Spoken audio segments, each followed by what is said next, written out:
I was 17 years old when I learned that the people you trust most in the world can destroy your future with a single phone call. My name is Erika, and this is the story of how my parents stole my college dreams and how I made sure they paid for it in ways they never saw coming. Before we jump back in, tell us where you're tuning in from. And if this story touches you, make sure you're subscribed, because tomorrow I've saved something extra special for you. The letter arrived on a Tuesday morning in March, right when the Arizona sun was starting to hint at the brutal summer ahead. I remember because I had been counting down the days until graduation, and Tuesday mornings always meant checking my email for college updates. Arizona State University had been my dream school since I was 14, and after 4 years of maintaining a 3.8 GPA while working weekends at the local bookstore, I was finally going to make it happen. I had always been the responsible one in our family. While my younger brother Tyler spent his afternoons playing video games and complaining about chores, I was the one who helped Dad with the books for Southwest Auto Parts, his automotive distribution business that had been supporting our family for over 20 years. I was the one who reminded Mom about parent-teacher conferences and kept track of important deadlines. I was the daughter who never caused trouble, never asked for too much, and always put family first. Growing up in our modest 2-story house in Scottsdale, I had learned early that money didn't grow on trees. Dad worked long hours at the warehouse, often coming home with grease under his fingernails and exhaustion written across his face. Mom managed the administrative side of the business from home, her desk always cluttered with invoices and shipping manifests. They weren't wealthy people, but they were hardworking, and they had always promised me that education was the one thing they would never let me worry about. The college fund had been my security blanket for as long as I could remember. Every birthday, every Christmas, every good report card, Dad would make a big show of putting money into what he called my future account. He had opened it when I was 8 years old, taking me to the bank and explaining how compound interest would help my money grow. I still remembered the pride in his voice when he told the bank teller that his daughter was going to be the first person in our family to graduate from college. By my calculations, there should have been close to $43,000 in that account. I had been meticulous about tracking it, asking for statements every few months, watching the balance grow steadily. It wasn't enough to cover 4 years at ASU, but combined with the partial scholarship I had earned and the student loans I was prepared to take, it would make my dreams possible without drowning my family in debt. That Tuesday morning, I was sitting at the kitchen table with my laptop, wearing my favorite oversized sweater and drinking the coffee Mom had left in the pot before heading for her morning yoga class. Tyler was still asleep upstairs, probably dreaming about his upcoming spring break plans that involved nothing more ambitious than beating his high score on some online game. Dad had already left for the warehouse, kissing my forehead and reminding me that he was proud of me, just like he did every morning. The email from the ASU Financial Aid Office appeared in my inbox at exactly 9:17 a.m.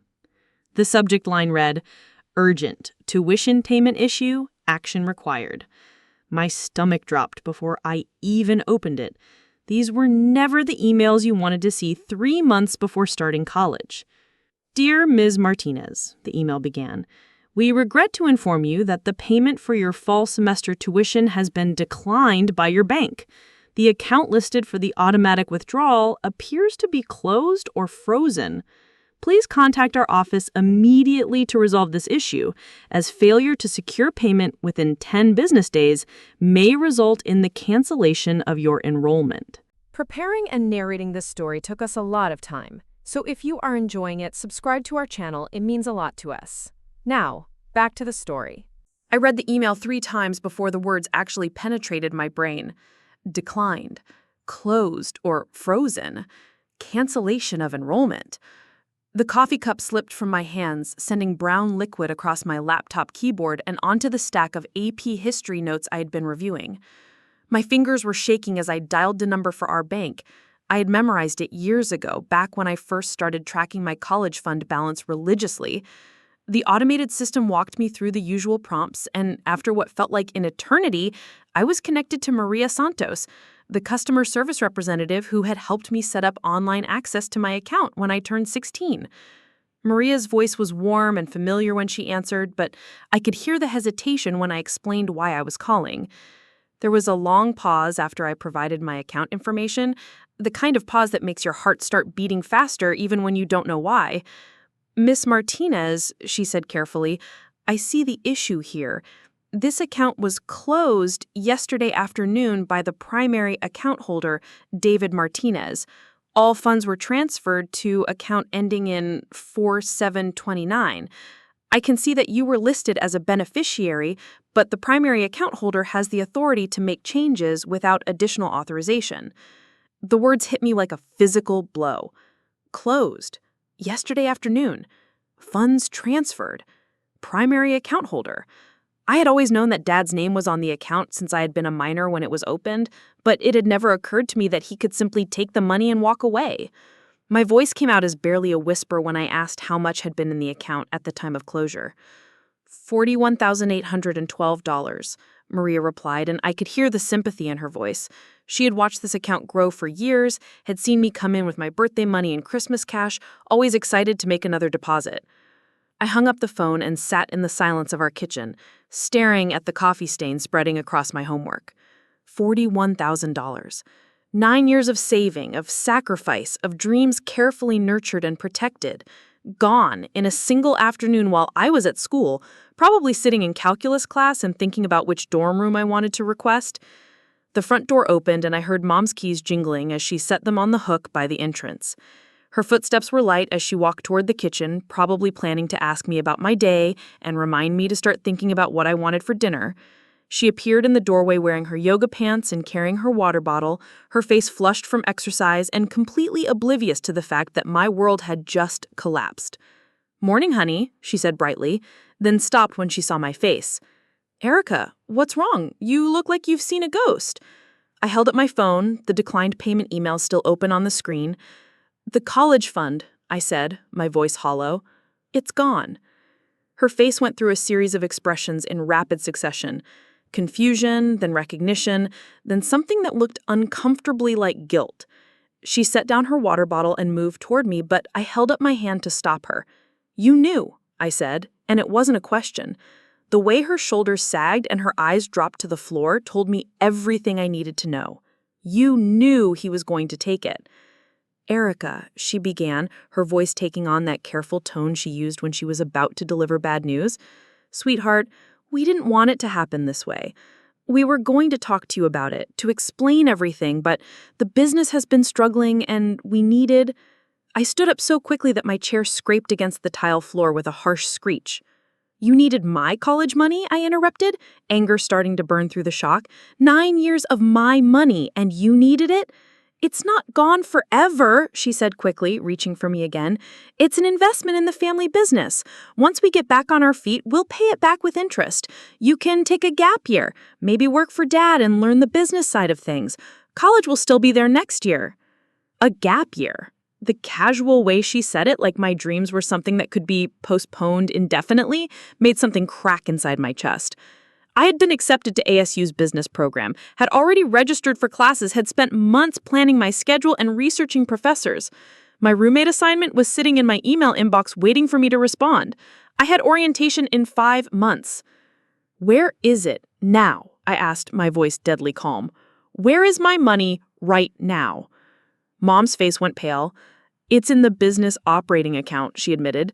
"We had some major debts coming due, and the bank was threatening to call on our business loan. Without that money, we could have lost everything. The warehouse, the inventory, 20 years of work." I felt something cold and sharp settling in my stomach.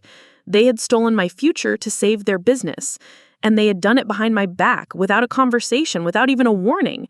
They had let me spend months planning for college, applying for housing, getting excited about my new life, all while knowing that they were going to pull the rug out from under me. I walked past Mom without another word, ignoring her attempts to explain, to justify, to somehow make this betrayal sound reasonable. I went straight to my room and closed the door. then sat on my bed and stared at the acceptance letter from ASU that I had pinned to my bulletin board. The letter that had made me cry with joy when it arrived, that had represented everything I had worked for since middle school. For the next hour, I let myself cry. I cried for the dorm room I wouldn't get, for the classes I wouldn't take, for the independence I had been so close to achieving. I cried for the girl who trusted her parents completely, who had never imagined that the people who were supposed to protect her dreams would be the ones to destroy them.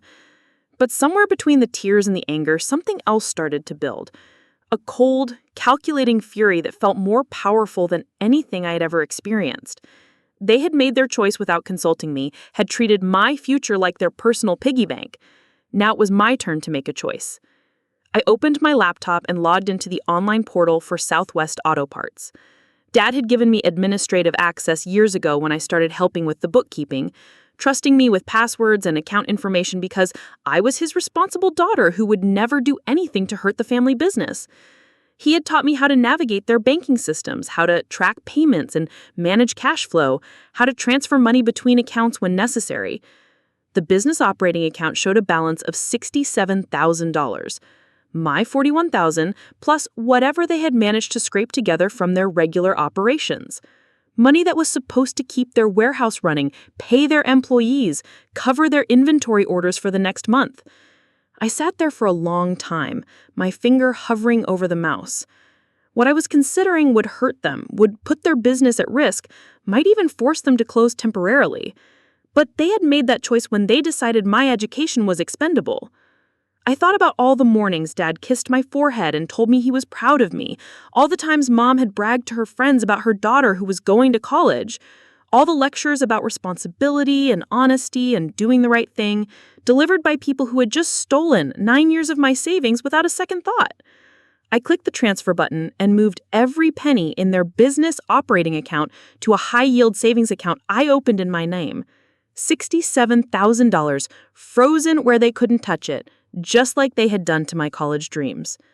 Then I closed my laptop, lay down on my bed, and waited for them to discover what I had done.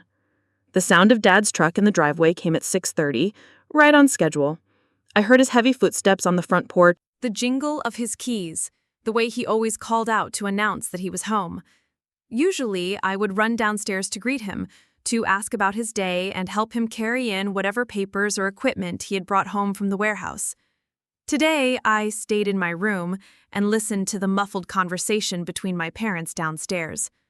I couldn't make out the words, but I could hear the tone shifting from normal to concerned to panicked as Mom filled him in on our morning conversation. Their voices got louder, more urgent, and I knew it was only a matter of time before Dad tried to access the business account to show Mom that everything would be fine, that they had made the right choice. The explosion came exactly 23 minutes after Dad walked through the door. The silence that followed Dad's discovery lasted exactly 3 seconds. Then the shouting began. I could hear him thundering up the stairs, his work boots heavy against each step like hammer blows. My bedroom door flew open without a knock, slamming against the wall hard enough to rattle the picture frames on my dresser. Dad stood in the doorway, his face red with rage, still wearing his work clothes that smelled like motor oil and metal shavings. "What the hell did you do, Erika?" His voice was raw, angrier than I had ever heard it. "The business account is empty, completely empty. Do you have any idea what you've just done?" I was sitting at my desk, pretending to work on homework, my calculus textbook open to a page I wasn't actually reading. I looked up at him with the same calm expression I had perfected during years of dealing with difficult customers at the bookstore, the same expression I had learned from watching him negotiate with suppliers who tried to shortchange him. "I moved the money to a secure account," I said simply, "just like you moved my college fund to your business account." His mouth opened and closed like he was struggling to find words. Behind him, I could see Mom hovering in the hallway, wringing her hands and looking like she wanted to disappear into the wallpaper. Tyler had emerged from his room, probably drawn by the commotion, and was staring at the scene with wide eyes. "That's stealing," Dad finally managed to say, his voice shaking with fury. "That's theft, Erika. You could go to jail for this." I closed my calculus book and turned to face him fully. Really? Because when you took my college fund without asking, what would you call that? That's different, he snapped. That money was in an account with my name on it. I had every legal right to move it. But you just stole from our business, from our livelihood. You're jeopardizing 20 years of work. The hypocrisy was so stunning that I actually laughed, a short, bitter sound that made him flinch. Different how? Because you're the adult and I'm just the kid whose future doesn't matter? Because your business is more important than my education? Mom stepped into the room, her voice pleading. Erika, honey, you don't understand the position we're in. The business has been struggling for months. We're behind on payments to our suppliers. We owe money to the bank. And if we don't make payroll next week, we'll have to let Alex and the other employees go. Real people with families depend on us. I stood up, my chair rolling back against the wall. And what about the real person who depended on you? What about your daughter who worked her ass off for 4 years, who saved every penny, who trusted you to keep your promises? Did I not matter when you were making these decisions? You're being dramatic, Dad said, but his voice had lost some of its earlier rage. You can still go to college, just not this year. Take some time, work with me, learn the business. College isn't going anywhere. But my scholarship is, I shot back. My housing assignment is. My spot in the program is. You think I can just put my life on hold for a year and pick up where I left off? That's not how any of this works.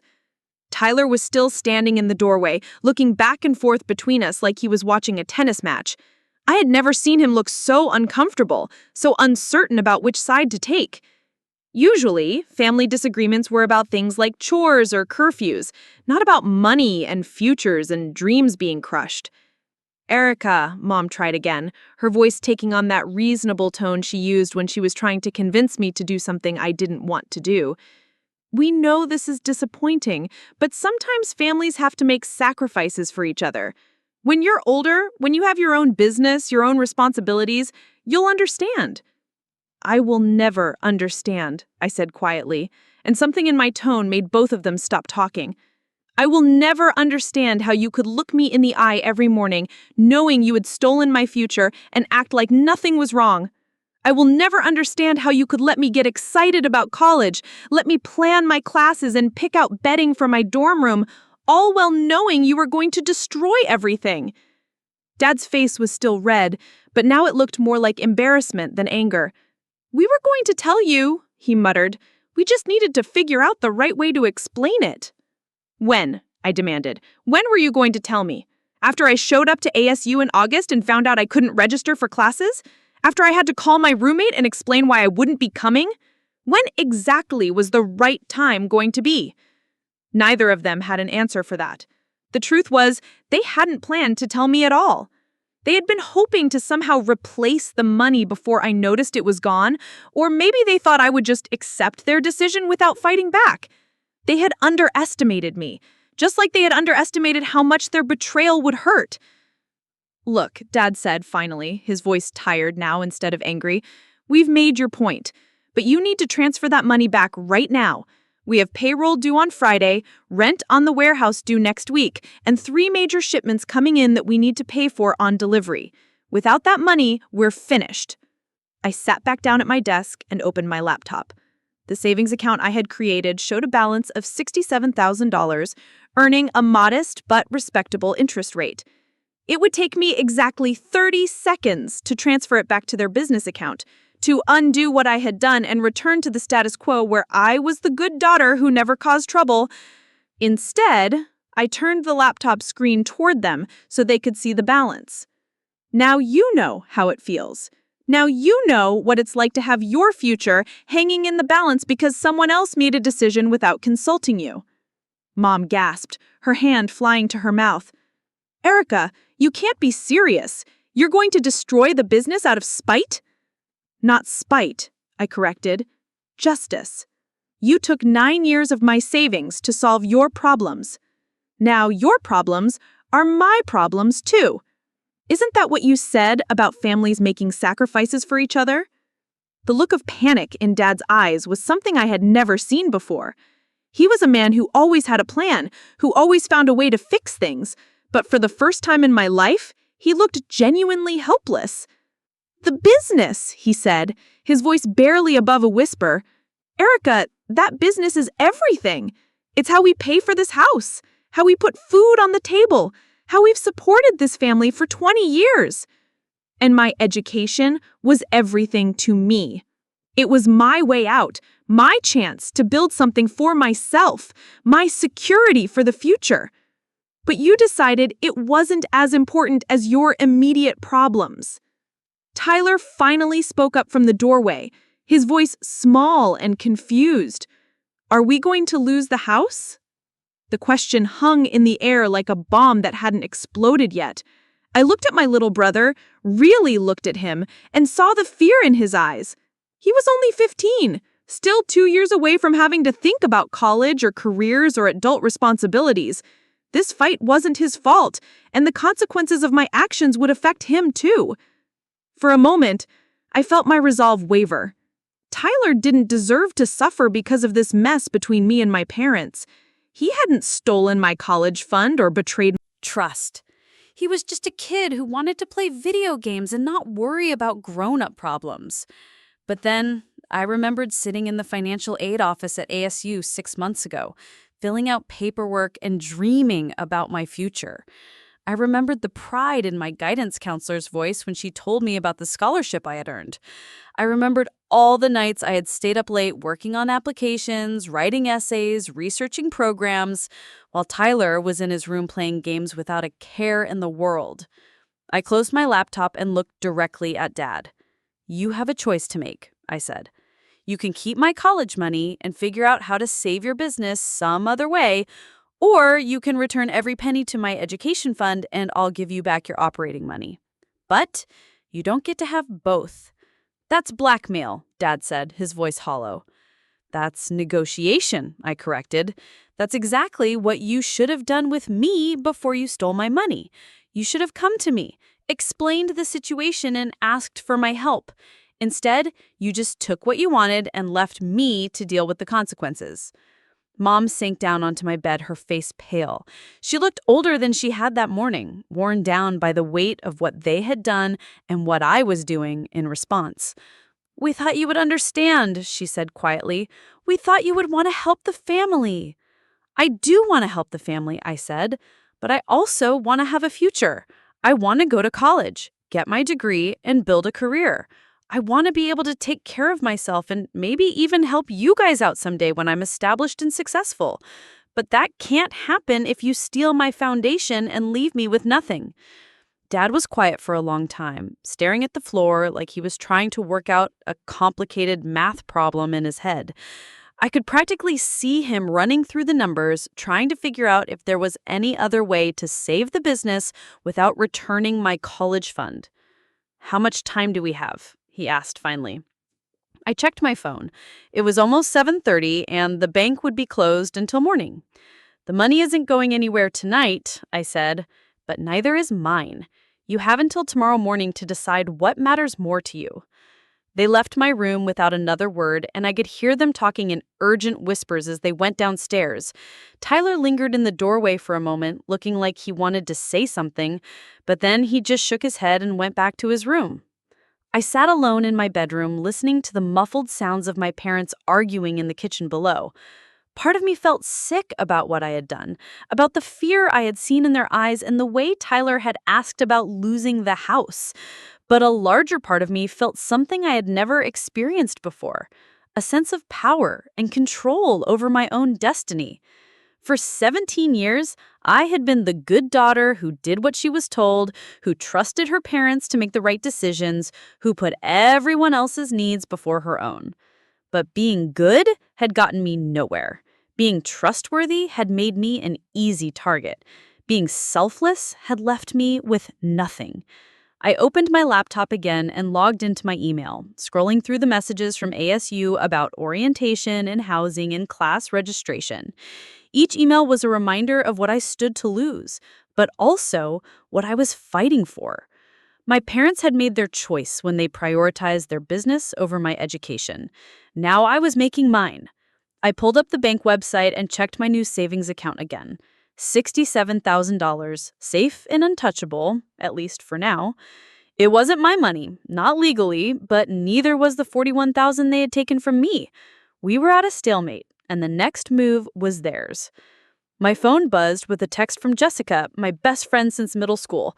She was dealing with her own college preparations, getting ready to start at the University of Arizona in the fall, and we had been planning to visit each other on weekends once we were both settled into our new lives. The text was simple. "How's the college prep going? Still excited about ASU?" I stared at the message for a long time, trying to figure out how to respond. How could I explain that my parents had destroyed my college plans to save their business? How could I tell her that I had just stolen $67,000 from my own family? How could I make her understand that everything I had worked for was hanging in the balance because of a single afternoon? Instead, I typed back, "Complicated. I'll call you tomorrow." She responded immediately with a string of question marks and worried emojis, but I turned off my phone without replying. I couldn't deal with her questions right now, couldn't pretend that everything was normal when my entire world was falling apart. Downstairs, the arguing had stopped, replaced by the sound of my parents talking in the low, urgent tones they used when they were trying to solve a serious problem. I could hear Dad on the phone, probably calling Alex or one of his other employees to discuss the situation. I wondered what he was telling them, whether he was admitting that his daughter had just frozen all their money, or if he was making up some story about a banking error. I got ready for bed mechanically, brushing my teeth and washing my face, while my mind raced through possible scenarios for tomorrow. Maybe Dad would find another source of funding and call my bluff. Maybe they would somehow convince the bank to reverse my transfer. Maybe they would decide that keeping my college money was more important than saving the business. Or maybe, just maybe, they would realize that what they had done was wrong and choose to make it right. I lay in bed staring at the ceiling, listening to the familiar sounds of our house settling for the night. Tyler's video game music had stopped, replaced by the quiet hum of the air conditioning and the distant sound of traffic on the main road. It should have been peaceful, comforting, but instead it felt like the calm before a storm. Tomorrow would bring consequences for what I had done tonight. There would be more arguments, more accusations, more desperate attempts to find a solution that worked for everyone. But there would also be a reckoning, a moment when my parents would have to decide what they valued more, their business or their promises to me. I had spent my entire life trusting them to choose me, to put my needs and dreams ahead of their own convenience. Tomorrow, I would find out if that trust had been misplaced, or if there was still a chance to salvage something from the wreckage of this mess. Either way, I was done being the good daughter who accepted whatever scraps they threw at my way. I was done putting their needs before my own. I was done being grateful for promises they had no intention of keeping. Tomorrow, we would see who really controlled my future. The morning came too soon, and not soon enough. I woke up before my alarm, my stomach churning with anxiety and anticipation. The house was quiet, which meant I was the first awake, a rare occurrence in our usually bustling household. Dad typically left for work by 6:30, and Mom was always up early to see him off and start her own day. I checked my phone and saw that it was only 7:45. My savings account balance was unchanged, still showing the $67,000 I had transferred the night before. In a few hours, the bank would open, and my parents would have to make their choice. I got dressed quietly and crept downstairs to make coffee, hoping to have a few minutes of peace before the chaos resumed. But when I reached the kitchen, I found Dad already there, sitting at the table with a mug in front of him and papers spread across the surface. He looked like he hadn't slept at all, his hair messy and his eyes red-rimmed. He looked up when I entered, and for a moment, neither of us spoke. The anger from last night had been replaced by something heavier, an exhaustion that seemed to weigh down his shoulders and make him look older than his 52 years. "I've been up all night," he said, finally, his voice hoarse, "going through the books, trying to Figure out how to make this work. I poured myself coffee and sat down across from him, looking at the papers he had spread out. Financial statements, loan documents, supplier contracts, employee payroll records. The entire financial history of Southwest Auto Parts laid bare on our kitchen table. "We're in worse shape than I told your mother," he admitted, not looking at me. "The business has been struggling for over a year. We've been juggling payments, borrowing from one account to pay another, hoping that a big contract would come through and solve everything." I sipped my coffee and waited for him to continue. This was more honesty than he had shown me in months, maybe years. Usually, Dad kept his business problems to himself, protecting the family from the stress and uncertainty of his work. "When I saw the balance in your college fund," he continued, "it felt like a lifeline. Enough money to catch up on our debts, to buy us time to turn things around. I told myself it was a loan, that we would pay it back with interest before you needed it for school. But you knew that wasn't true," I said quietly. "You knew that once you used that money to prop up the business, there was no guarantee you'd be able to replace it." He nodded, his shoulders sagging. I knew. But I was desperate. And desperate people make stupid decisions. I convinced myself that it was for the family, that saving the business was more important than your college plans. Mom appeared in the doorway, also looking like she hadn't slept. She was wearing her robe and slippers, her hair pulled back in a messy ponytail.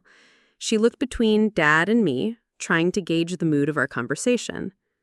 "Are you two talking?" she asked, hopefully, as if adult conversation might somehow solve all our problems. "Dad's trying to explain why stealing my college fund seemed like a good idea," I said, my voice flat. Mom winced but sat down at the table with us. She reached for Dad's hand, a gesture of solidarity that made something twist in my stomach. Even now, even after everything, they were still a team. I was still the outsider, the child whose needs came second to their adult concerns. "We know we handled this wrong," she said carefully. "We should have talked to you first, should have explained the situation and asked for your help. But, Erika, you have to understand that sometimes adults have to make impossible choices." I set down my coffee mug, harder than necessary, the ceramic clicking against the wooden table. "No," I said firmly. "You don't get to hide behind being adults. You don't get to pretend this was some impossible choice when the real choice was simple. Honor your promises to your daughter or break them to save your business." Dad looked up at me, his eyes filled with something that might have been regret. "What do you want from us, Erika? What would make this right?"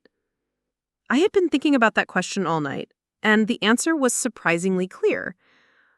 I want my college fund restored completely. Every penny you took, plus interest.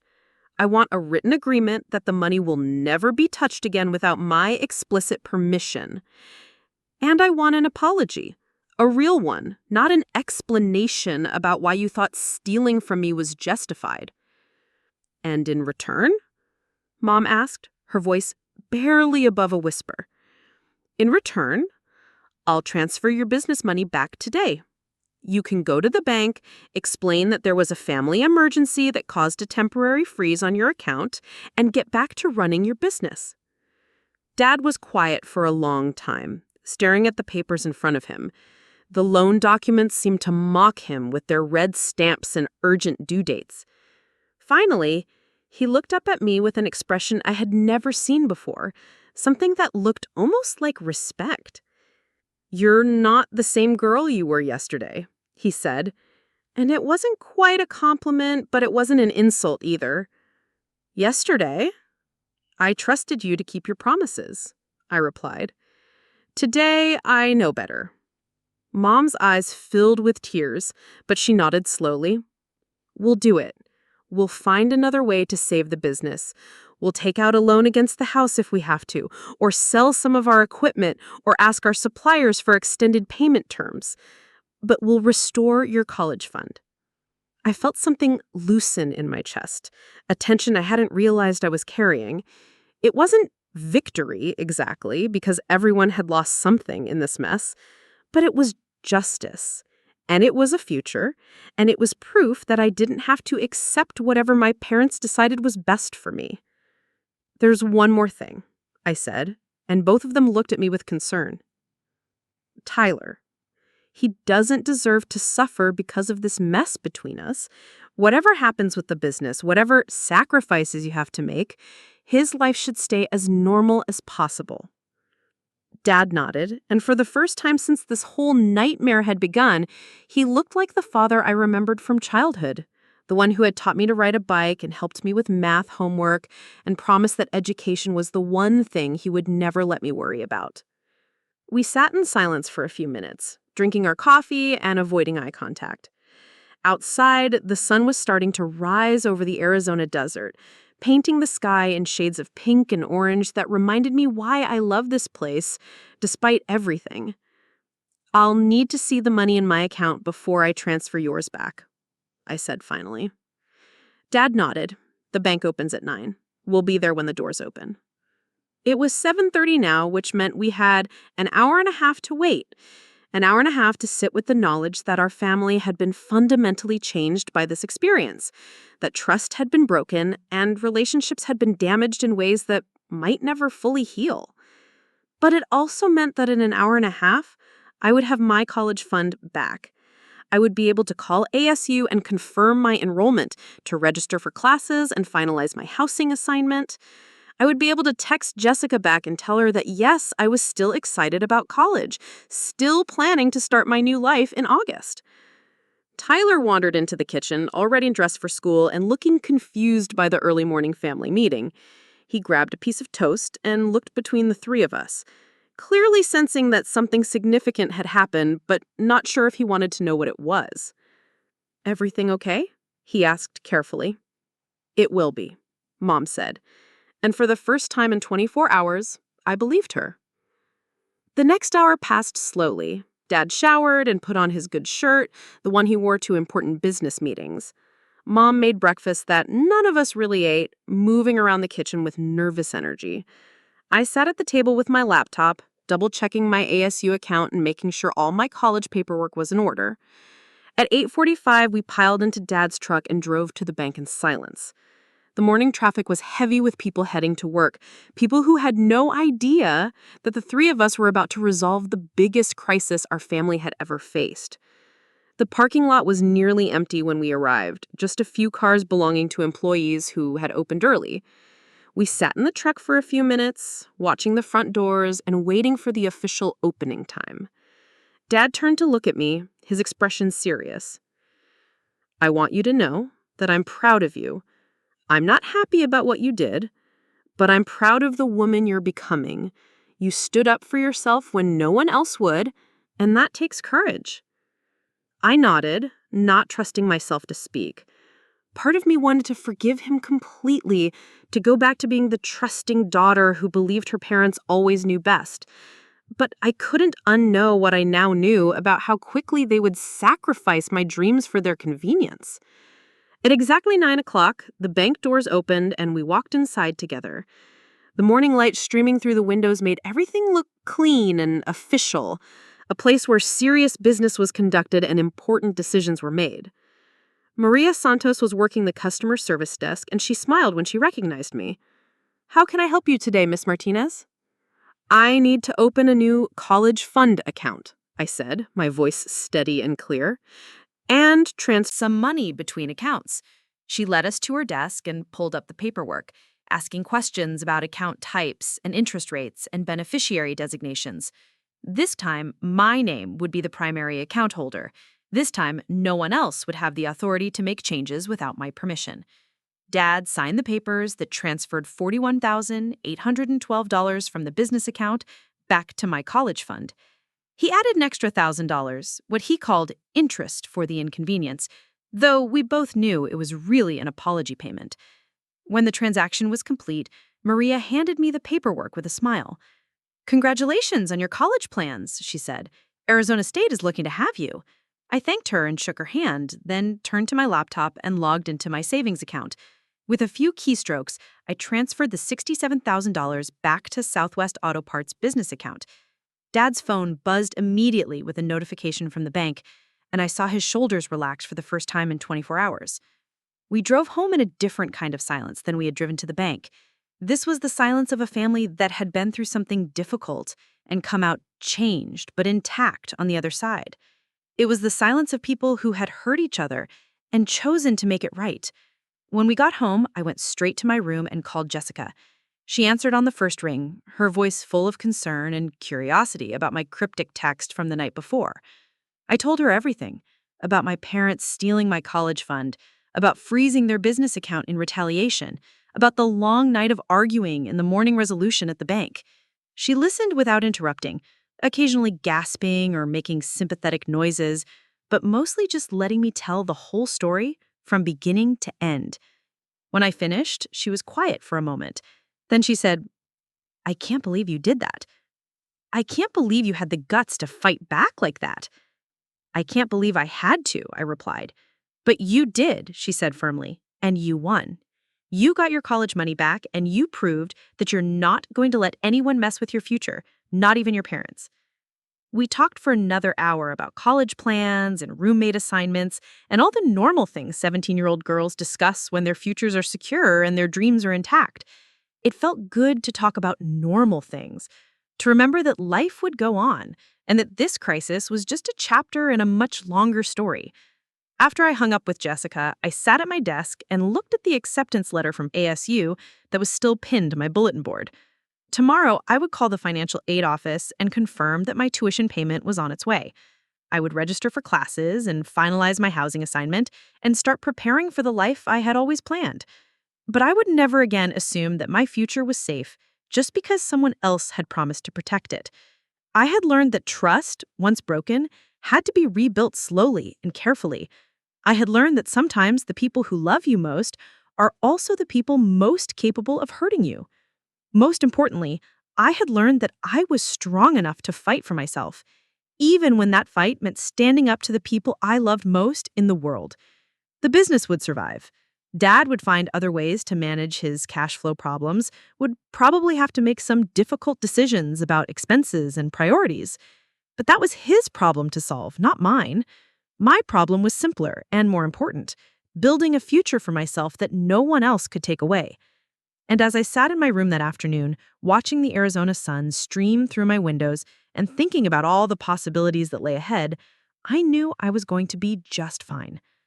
3 weeks had passed since the bank incident, and I thought the worst was behind us. My college fund was secure, my ASU enrollment was confirmed, and Dad seemed to be managing the business crisis through a combination of equipment sales and extended payment agreements with suppliers. Mom had been extra attentive, making my favorite meals and asking about my college preparations with what seemed like genuine enthusiasm. I should have known it was too easy. The first sign that something was wrong came during dinner on a Thursday evening.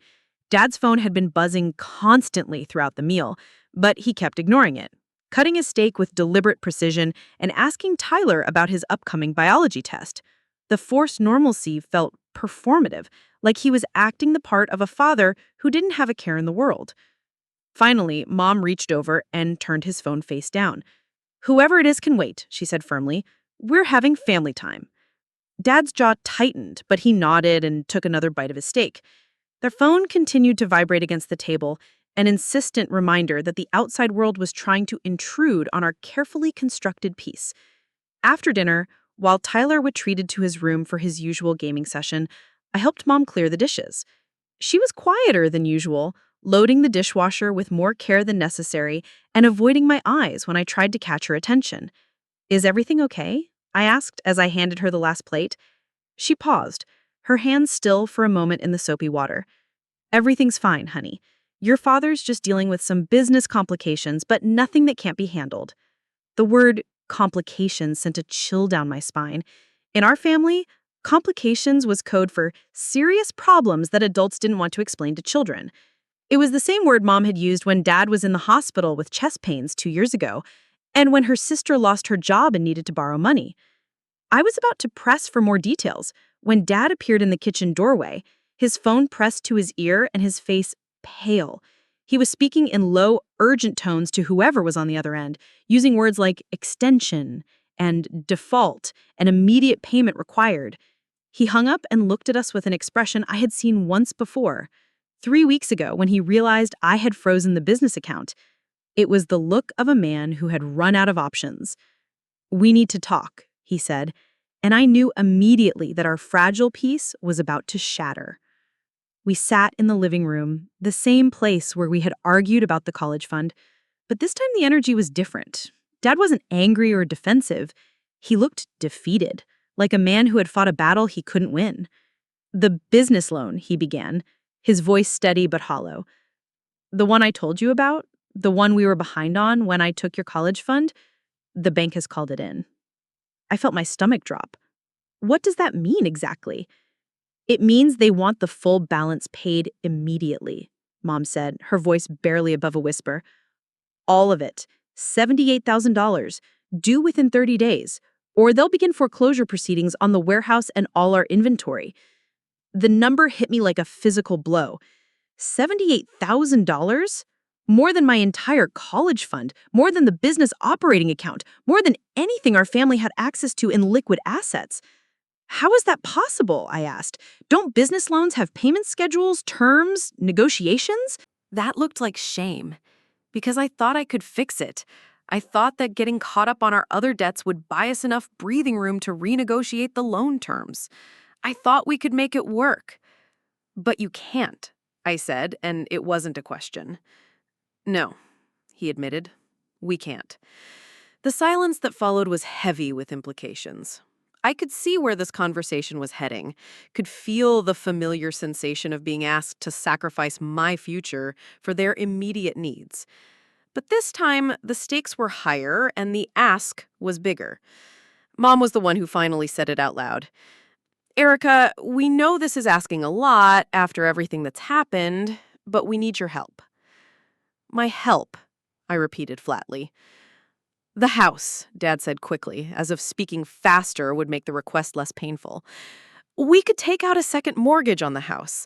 With your college fund as collateral, we could borrow enough to pay off the business loan and keep everything afloat." I stared at them, my mind racing through the implications of what they were asking.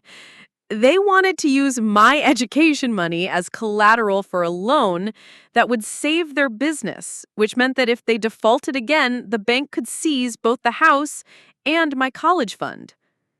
"You're asking me to risk everything," I said slowly. "My college money, our family home, our entire financial security, all to save a business that's already proven it can't stay profitable?" "It's not forever," Mom said desperately. "Just until we can get back on our feet, find some new contracts, maybe sell off some of the older inventory. We'll pay you back with interest, just like before." Just like before. The phrase would have been laughable if it weren't so insulting. Just like before, when they had promised the money was safe and then stolen it the moment they needed it. Just like before, when they had assured me that family came first and then proven that their business was the only family member that really mattered. "And if you can't pay me back?" I asked. "If the business fails anyway and the bank forecloses, what happens to my college fund then?" Neither of them answered, which was answer enough. I stood up and walked to the window, looking out at our neighborhood, where other families were going about their normal Thursday evening routines. Kids riding bikes, parents coming home from work, neighbors chatting over fence lines. Normal families with normal problems that didn't involve choosing between a teenager's education and the family's financial survival. "How long do we have?" I asked without turning around. 30 days, Dad said. "The bank wants a payment plan or full settlement within 30 days, or they begin foreclosure proceedings." I turned back to face them, and I could see the desperation in their eyes. They were drowning, and they were asking me to jump into the water with them. The difference was that I knew how to swim, and I wasn't sure they did. "I need time to think about this," I said finally. "Of course," Mom said quickly. "We understand this is a big decision. Take all the time you need." But even as she said it, I could see the clock ticking in Dad's eyes. 30 days wasn't very long to find $78,000, and we all knew that my college fund was their only realistic option. I went to my room and closed the door, then sat on my bed with my laptop and started researching second mortgages and collateral loans. The more I read, the more convinced I became that this was a terrible idea that would likely end with me losing everything I had fought to protect. But I also understood that if I said no, my parents would lose the business that had supported our family for 20 years.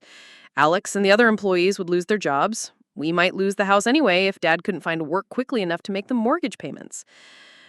For the first time since this whole nightmare began, I was being asked to make a choice that would affect people other than just myself. It wasn't just about my college fund anymore. It was about the livelihoods of people I cared about, the stability of the only home I had ever known, the future of a business that had been Dad's life work. I spent the next 3 days researching our options, calling financial advisors, and even speaking with a lawyer about the risks of using my college fund as collateral. Every conversation confirmed what I already suspected. This was a high-risk gamble with my future as the stakes. But I also spent those 3 days watching my parents. I saw Dad leave for work earlier and come home later, his face drawn with stress and exhaustion. I saw Mom sitting at the kitchen table with calculator and legal documents, trying to find mathematical solutions to problems that couldn't be solved with arithmetic. I saw Tyler becoming increasingly quiet and withdrawn as he picked up on the tension that was once again filling our house. On Sunday morning, I found Dad in the garage, working on an old engine that didn't need fixing. It's what he did when he needed to think, when the problems in his head required the simple, mechanical solutions of nuts and bolts and moving parts. I watched him work for a few minutes before speaking. The second mortgage. What are the exact terms? He looked up from the engine, hope flickering in his eyes. The bank would loan us $80,000 against the house, enough to pay off the business loan and give us a small buffer. Your college fund would serve as additional collateral, but only if we defaulted on the new mortgage. And if you default, then we lose the house, he admitted, and your college fund goes to pay off whatever we still owe. I sat down on an old stool next to his workbench, watching him clean a spark plug with more attention than it required. What's the monthly payment on a second mortgage like that? About $1,200, he said, plus our existing mortgage payment of $900, $2,100 a month total for housing costs. I did the math in my head. $2,100 a month was more than half of Dad's typical monthly income from the business, and that was assuming the business started generating consistent profits again. What makes you think the business can support payments like that? I asked. Dad set down the spark plug and looked at me directly. Honestly, I don't know if it can. But I know that it can't survive if we don't try, and I know that if I lose the business, I'll be 52 years old, with no job, no prospects, and a house I can't afford. The vulnerability in his voice was something I had rarely heard from him. Dad had always been the strong one, the problem solver, the parent who had answers even when he didn't really know what he was doing. Seeing him admit his fear and uncertainty made him seem smaller somehow, more human. There's something else, he continued. Alex came to me on Friday. He's been with the company for 8 years, and he has a wife and 2 kids. He told me that if we go under, he doesn't know how he'll make his rent. The other guys are in similar situations. The weight of other people's livelihoods was something I hadn't fully considered. It was one thing to protect my own future from my parents' poor decisions, but it was another thing entirely to watch good people suffer because I wasn't willing to take a risk. But it was still my risk to take. My college fund, my future, my choice. I spent the rest of that Sunday thinking about the girl I had been 3 weeks ago, the one who trusted her parents completely and never questioned their decisions. That girl was gone, replaced by someone who understood that love and family loyalty had to be balanced against self-preservation and personal responsibility. The new me knew that my parents had already proven they would sacrifice my future for their immediate needs. The new me understood that putting my college fund at risk again was probably foolish, that I could lose everything and still not save the business. But I also understood that sometimes doing the right thing wasn't the same as doing the smart thing. On Monday evening, I found my parents in the kitchen, huddled over financial documents and looking like they had aged 10 years in the past week. They looked up when I entered, their faces a mixture of hope and dread. "I'll do it," I said without preamble. For the second mortgage, the relief on their faces was immediate and overwhelming. Mom started crying, and Dad stood up to hug me, but I held up my hand to stop them. But there are conditions, I continued, non-negotiable conditions that we're going to put in writing. They nodded eagerly, willing to agree to almost anything. First, I get complete transparency about the business finances, monthly reports, access to all accounts, full disclosure about any problems or opportunities. No more surprises, no more finding out about crises after the fact. Agreed, Dad said immediately. Second, if the business shows signs of failing again, if you miss even one payment on the second mortgage, we liquidate everything immediately. We sell the business, the equipment, the inventory, everything, and we use the proceeds to pay off the mortgage before the bank can foreclose. Mom looked uncertain. But if we sell everything, your father will be out of work. That's better than losing the house and my college fund, I replied firmly. At least if we sell voluntarily, we can control the process and maybe salvage something. Dad nodded slowly. You're right. It's better to cut our losses while we still have something left to save. Third, I want a written agreement that guarantees my college fund will be restored within 2 years, regardless of what happens with the business. If you can't pay me back from business profits, you'll take out a personal loan or sell assets to make me whole. That might be difficult, Mom said carefully. Then you better make sure the business succeeds, I replied, because I'm not going to sacrifice my education for your second chance unless I have some guarantee that it really is just temporary. They agreed to all my conditions, and we spent the next hour drafting a written agreement that spelled out exactly what each of us was committing to. It felt strange to be negotiating with my own parents like we were business partners rather than family, but the events of the past month had taught me that family relationships needed clear boundaries just as much as business relationships did. When we finished, I signed my name at the bottom of the document and handed the pen to Dad. As he signed, I felt a mixture of fear and determination that I was becoming familiar with. I was taking another enormous risk, putting my future on the line for people who had already betrayed my trust once. But I was also taking control of the situation in a way that protected my interests while still helping my family. I wasn't the naive girl who had trusted blindly anymore, but I wasn't willing to abandon the people I loved either. The next morning, we went back to the bank and began the process of applying for the second mortgage. The loan officer was a different person this time, a middle-aged woman named Patricia, who reviewed our financial documents with the thoroughness of someone who had seen too many families make decisions they would later regret. She spent a long time reviewing my college fund statements and the written agreement we had drafted. "This is highly unusual," she said finally. "Using a minor's college fund as collateral is something we typically don't recommend." "I'm 17, I replied, old enough to understand the risks and old enough to make my own decisions about my money. She studied me for a moment, then nodded. "The loan application will take about 10 days to process. Assuming it's approved, you'll have access to the funds within 2 weeks. 2 weeks felt like an eternity when the business loan was due in 18 days, but it was cutting things close enough to work. We signed the preliminary paperwork and left the bank with a mixture of hope and anxiety that was becoming the default emotional state for our family. The next 2 weeks passed in a blur of paperwork, phone calls, and tense waiting. Dad threw himself into work with renewed energy, staying late to organize inventory and calling old customers to drum up new business. Mom managed the loan process with the efficiency of someone who had found a purpose in the chaos. I continued with my normal routine of school and college preparation, but with the constant awareness that my entire future was once again hanging in the balance. Every phone call from the bank made my heart race. Every conversation between my parents made me wonder if they were hiding new problems from me. Finally, on a Wednesday afternoon, Patricia called to tell us that the loan had been approved. We could pick up the cashier's check the following morning, just 3 days before the business loan deadline. That night, our family had the first genuinely relaxed dinner we had shared in over a month. Tyler actually joined the conversation instead of eating in silence, and my parents looked at each other with something that resembled their old easy affection.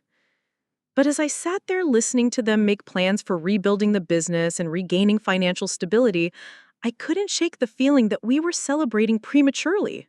We had solved the immediate crisis, but we hadn't addressed the underlying problems that had created the crisis in the first place. The business was still struggling to find consistent profitability. Dad was still trying to manage everything himself instead of delegating or hiring help. And my parents were still the kind of people who would risk everything on a single desperate gamble rather than make the hard choices that might actually create long-term stability. I had saved my college fund for now, but I had also put it at greater risk than ever before. In trying to help my family, I had potentially sacrificed the very future I had fought so hard to protect. Only time would tell whether I had made the right choice or whether I'd simply delayed the inevitable by a few months. As I went to bed that night, I tried to feel optimistic about our family's prospects, but a nagging voice in the back of my mind kept whispering that the worst was to come. The warning signs started appearing 2 months after we secured the second mortgage.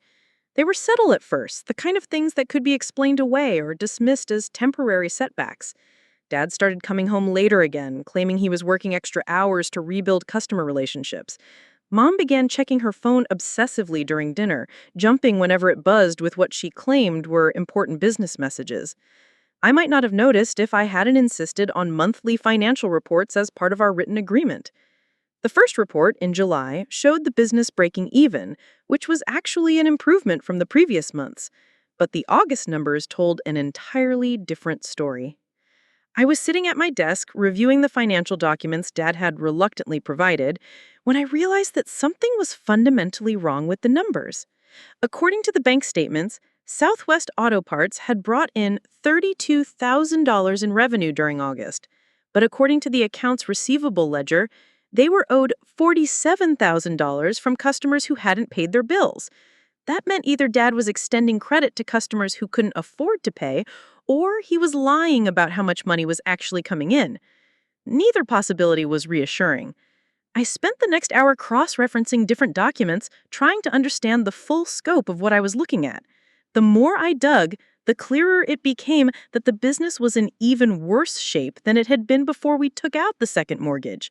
Customer payments were sporadic, inventory was moving slowly, and Dad was apparently offering discounts and extended payment terms to anyone willing to place an order. When I confronted him about the discrepancies that evening, he dismissed my concerns with the kind of condescending tone that made my teeth clench. "You're reading too much into the numbers, Erika. Business finance is more complicated than college accounting classes. Some months are better than others, and August is always slow in our industry." But I had been helping with his books for years, and I knew that August was actually one of their busiest months as auto shops prepared for the fall season. And I also knew that Dad had A tendency to minimize problems until they became too big to ignore. I started doing my own investigation, calling customers whose accounts showed large outstanding balances and politely asking when they planned to submit payment. What I discovered was worse than I had feared. Several customers told me they had already paid their bills in full, but the payments weren't reflected in our accounting system. Others said they had been promised extended payment terms that weren't documented anywhere in our records. Most troubling of all, 3 customers told me they had never placed the orders that appeared in our system. Someone was creating phantom sales to make the business look more profitable than it actually was. I confronted Dad again 2 weeks later, this time with printed copies of every discrepancy I had found. I spread the documents across his desk in the warehouse office, watching his face as he realized how thoroughly I had researched the situation. "You've been falsifying the financial reports," I said without preamble. "Creating fake sales, failing to record customer payments, inflating revenue numbers to make the business look healthier than it is." His face went red, but whether from anger or embarrassment, I couldn't tell. "Those are serious accusations, Erika. You're talking about fraud, about criminal activity. You think I would risk everything we've built on something like that? I think you're desperate, I replied calmly. I think you're so afraid of admitting that the business is failing that you're willing to lie to the bank, to Mom, and to me about what's really happening. He stood up abruptly, his chair rolling back against the wall. I don't have to listen to this from my own daughter. I've been running this business since before you were born, and I don't need a 17-year-old telling me how to manage my finances. Your finances that are secured by my college fund, I reminded him. Your second mortgage that I agreed to co-sign. Your problems that become my problems if this whole thing collapses. The anger in his eyes was replaced by something that looked like fear. He sat back down heavily, suddenly looking older than his 52 years. The weight of maintaining the facade was clearly taking its toll on him. How bad is it really? I asked, my voice gentler now. Not the numbers you're reporting to the bank, not the stories you're telling Mom. How bad is it really? He was quiet for a long time, staring at the financial documents scattered across his desk. When he finally spoke, his voice was barely above a whisper. We're losing about $3,000 a month. Have been since June. I kept thinking I could turn it around, find some big contracts, cut expenses, something, but every month it gets a little worse. $3,000 a month meant they were burning through money at a rate that would exhaust all our resources within a year. It also meant that the second mortgage payment, which was due in just 2 weeks, would be coming out of our rapidly shrinking reserves rather than business profits. Why didn't you tell me? I asked. We had an agreement about transparency, about no more surprises. Because I knew you would panic, he said. I knew you would want to liquidate everything immediately, and I still think I can fix this if I just have a little more time. Time was the one thing we didn't have. Even if Dad could somehow magically turn the business around overnight, the damage to our family's finances was already severe. We were paying $2,100 a month in mortgage payments on a house that was now heavily leveraged, and the business wasn't generating enough income to support those payments. I left the warehouse that afternoon with a sick feeling in my stomach and a growing certainty that I had made a terrible mistake in agreeing to the second mortgage. I had let my desire to help my family override my better judgment, and now all of us were going to pay the price. That evening, I called the lawyer I had consulted before agreeing to the collateral arrangement. His name was Richard Caldwell, and he specialized in family financial planning and bankruptcy law. I had hoped I would never need to speak with him again, but the conversation with Dad had made it clear that we were heading for disaster. Mr. Caldwell listened patiently as I explained the situation, occasionally asking questions about the mortgage terms and the business financial records. When I finished, he was quiet for a moment before delivering his assessment. Miss Martinez, he said carefully, based on what you're telling me, your family is looking at potential bankruptcy within 6 to 8 months. The second mortgage was a mistake that has put your college fund and your family home at serious risk. I know that now, I replied. What I need to know is what options we have for protecting my college fund if everything falls apart. The options are limited, he admitted. Since your fund is serving as collateral for the mortgage, the bank has a legal claim to it if your parents default. Your best chance of recovering anything would be to force an immediate liquidation of the business assets and use the proceeds to pay down the mortgage before it goes into default. That would mean convincing my parents to give up the business they had spent 20 years building, to admit defeat and walk away from everything they had worked for. It would also mean accepting that Dad would be unemployed at 52, with limited prospects for finding comparable work. But it might be the only way to save our house and preserve at least part of my college fund. I spent the next 3 days researching business liquidation procedures and asset valuation methods. According to my calculations, Southwest Auto Parts had about $45,000 worth of inventory and equipment that could be sold relatively quickly. Combined with the outstanding customer payments that were actually legitimate, we might be able to raise $60,000 if we moved fast. That wouldn't be enough to pay off the second mortgage completely, but it would reduce the balance enough to make the monthly payments manageable on Dad's unemployment benefits and whatever part-time work he could find. The hardest part would be convincing my parents that this was the right choice. Dad was still clinging to the hope that he could somehow save the business, and Mom was reluctant to make any decision that would force him to admit failure. I decided to approach Mom first, figuring she might be more receptive to a practical assessment of our situation. I found her in the garden on Saturday morning, tending to the tomato plants that had become her stress relief project over the summer. "We need to talk about the business," I said without preamble, sitting down on the wooden bench Dad had built next to the vegetable garden. She looked up from the tomatoes, her hands dirty with soil, and her face already showing signs of resignation. She had been married to Dad long enough to recognize the patterns of his optimism followed by disappointment. This time was just bigger and more public than usual. "It's not working, is it?" she said quietly. "All of this, the second mortgage, the restructuring, none of it is actually fixing the problem." I showed her the real numbers, the ones I had compiled from my own investigation rather than the reports Dad had been providing. Her face grew paler as she realized the scope of what we were facing. "How long do we have?" she asked. "If nothing changes, about 6 months before we start missing mortgage payments. Maybe less if the business losses accelerate."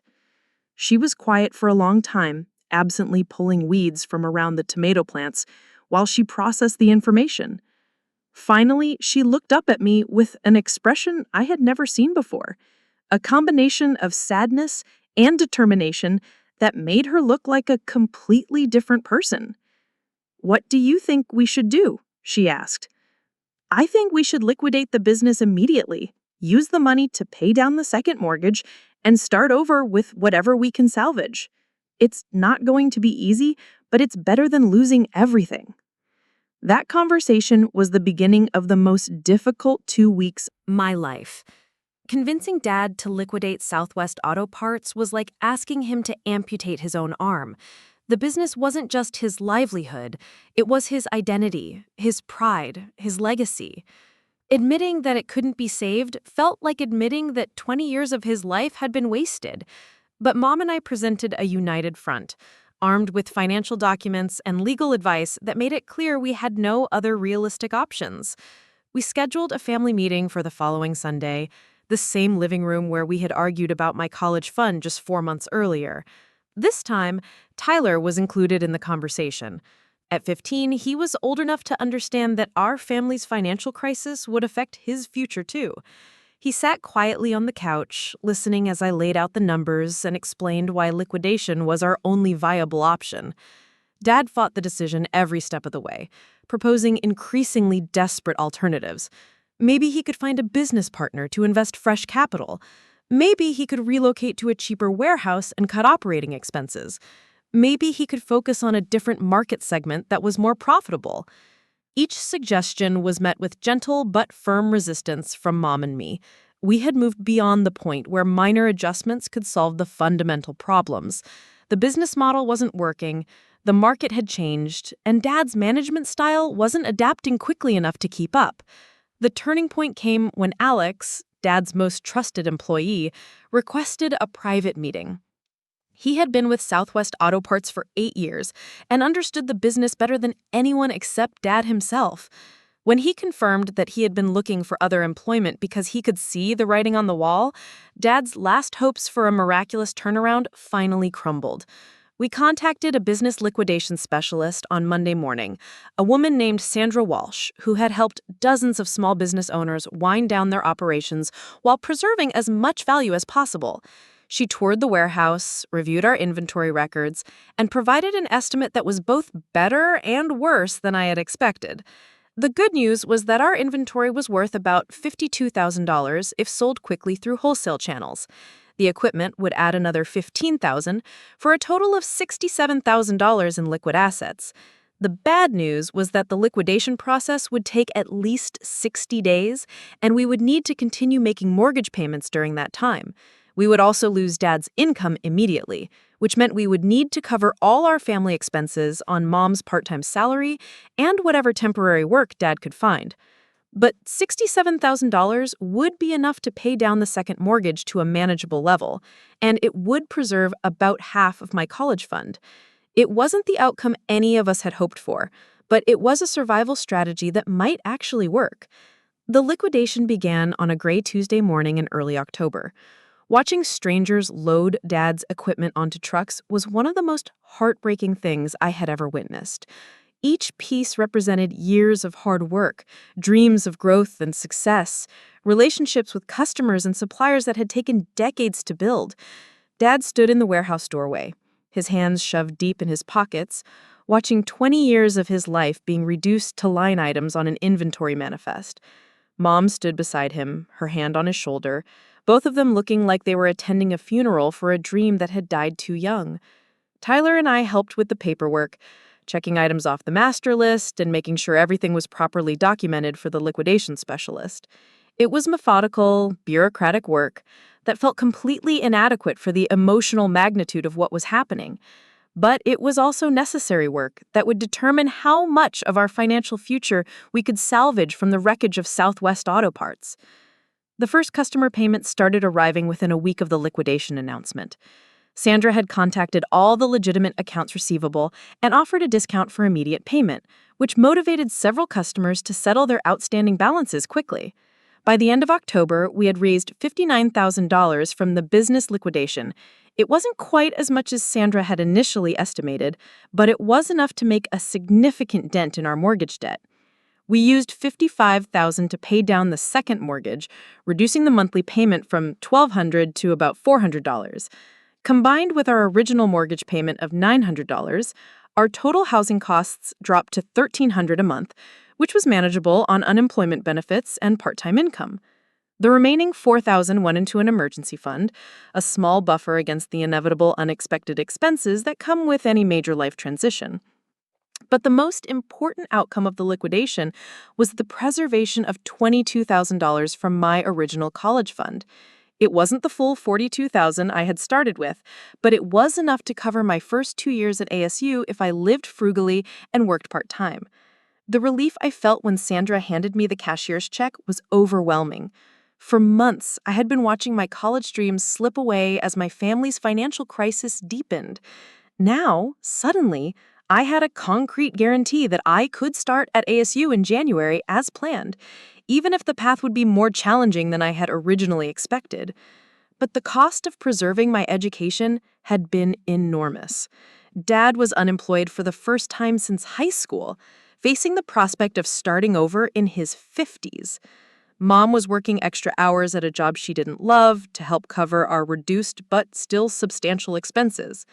Tyler was dealing with the social embarrassment of having a father who had failed in business, something that mattered more to a 15-year-old than adults sometimes realized. Our family had survived the immediate crisis, but we were all fundamentally changed by the experience. The comfortable middle-class stability we had taken for granted was gone, replaced by a more precarious existence that required constant attention to budget and expenses. As I sat in my room on a cold November evening, holding the cashier's check that represented my preserved college fund, I tried to figure out how I felt about everything that had happened. Relief was the dominant emotion, but it was mixed with guilt about the price my family had paid for my educational security. I had fought for my future, and I had won. But winning had required watching my father lose everything he had worked for, and that victory felt more complicated than I had expected. The girl who had started this journey 9 months ago would never have imagined making the choices I had made or demanding the sacrifices I had demanded. She had been trusting and passive, content to let adults make decisions about her future. The young woman I had become was harder, more calculating, more willing to prioritize her own needs even when it hurt people she loved. I wasn't sure if that transformation was entirely positive, but I knew it was necessary for survival in a world where even family loyalty had limits. As I prepared for my final semester of high school and my upcoming transition to college, I carried with me the knowledge that I had learned to fight for myself when no one else would. I had discovered that I was stronger than I had ever imagined, more capable of making difficult decisions under pressure. But I had also learned that strength came with a price, and that protecting your own future sometimes meant watching other people's dreams die. The question now was what I would do with that strength, and whether I could find a way to use it for something more constructive than just survival. My college fund was secure, my future was protected, and my family was slowly rebuilding from the ruins of Southwest Auto Parts. But the real test would be whether we could learn to Trust each other again after everything we had been through, that would be the hardest challenge of all. 1 year later, I was sitting in my dorm room at Arizona State University, video chatting with Tyler about his upcoming junior year of high school.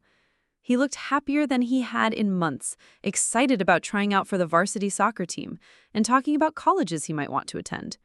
In the background, I could see Mom moving around the kitchen of our house, the same house we had almost lost to foreclosure. She had gotten a promotion at work and was managing the family finances with a precision that would have impressed a military accountant. Every dollar was tracked, every expense justified, every purchase carefully considered. Dad appeared on the screen briefly, waving hello before heading out to his new job at Henderson Automotive, a larger auto parts distributor where he worked as a senior sales manager. It had taken him 6 months to find stable employment, but the experience of losing his own business had made him a better employee.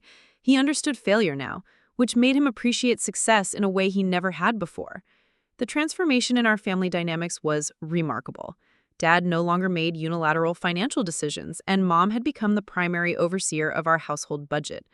Tyler was learning about money management and college planning from watching what had happened to me, determined not to put himself in a position where his future depended entirely on other people's promises. And me? I was thriving in ways I hadn't expected. The business program at ASU was challenging and engaging, but more importantly, the experience of fighting for my education had given me a confidence that served me well in every aspect of college life. I wasn't intimidated by difficult professors or complex assignments. I had survived much worse than academic pressure.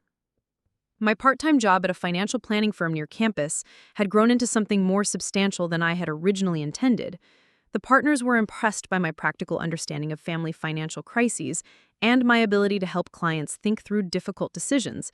They had hinted that there might be a full-time position waiting for me after graduation, possibly even help with graduate school if I wanted to pursue an advanced degree in financial planning.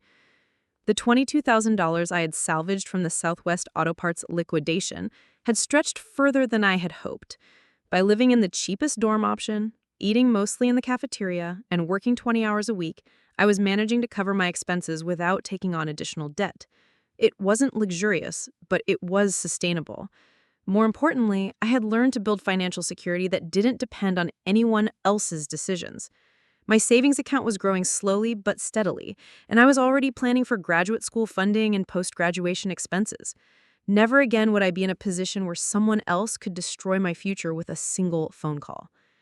The relationship with my parents had evolved into something more honest and equal than it had been before the crisis. They still loved me and wanted the best for me, but they also respected my independence in a way that felt completely new. I was no longer their child whose future they could manage as they saw fit. I was a young adult whose cooperation they needed to earn. We had family dinners when I came home for holidays, but the conversations were different now. Dad asked for my advice about financial decisions, genuinely interested in my perspective rather than just being polite. Mom shared details about their budget and long-term planning, treating me as a partner in the family's financial recovery rather than a dependent whose needs came after everyone else's. Tyler benefited from these changes more than anyone. Instead of growing up with the same naive trust in parental financial management that I had carried, he was learning to think critically about money, education funding, and career planning. He already had his own savings account and was researching scholarship opportunities for colleges that interested him. The experience had taught all of us that financial security required active management and constant vigilance. Money didn't take care of itself. Promises could be broken, and even well-intentioned people could make terrible decisions when they were desperate. But we had also learned that families could survive financial disasters if they were willing to be honest with each other and make difficult choices together. The Southwest auto parts crisis had nearly destroyed us, but it had also forced us to develop stronger communication skills and more realistic expectations about money and responsibility. I still thought about the girl I had been before this all started, the one who trusted completely and never questioned her parents' decisions. Sometimes I missed her innocence and optimism, but I wouldn't trade the strength and independence I had gained for the security of ignorance. The most important lesson had been discovering that I was capable of fighting for myself when no one else would. That knowledge had shaped every decision I made in college, every relationship I formed, every opportunity I pursued. I approached life with the confidence of someone who knew she could handle whatever challenges came her way. As I said goodbye to Tyler and closed my laptop, I looked around my small dorm room with its secondhand furniture and discount store decorations. It wasn't much, but it was mine, paid for with money I had fought to protect and work that I had done to earn. Tomorrow I had classes in corporate finance and business ethics, subjects that had taken on personal meaning after watching my family navigate the intersection of money and morality. Next month, I would register for spring semester courses that would bring me closer to graduation and the career I was building. The path hadn't been easy, and there had been moments when I wondered if fighting so hard was worth the cost to my family relationships. But sitting in my dorm room, surrounded by textbooks and homework assignments that represented my chosen future, I knew I had made the right choices. I had learned that love and loyalty were important, but they couldn't be allowed to override personal responsibility and self-preservation. I had discovered that being a good daughter didn't require sacrificing my own dreams for other people's mistakes. Most importantly, I had proven to myself that I was capable of fighting for the life I wanted, even when that meant standing up to the people I loved most. My college fund was secure, my education was progressing, and my future was entirely in my own hands. That was worth fighting for, and I would never apologize for protecting it. Up next, you've got two more standout stories right on your screen. If this one hit the mark, you won't want to pass these up. Just click and check them out.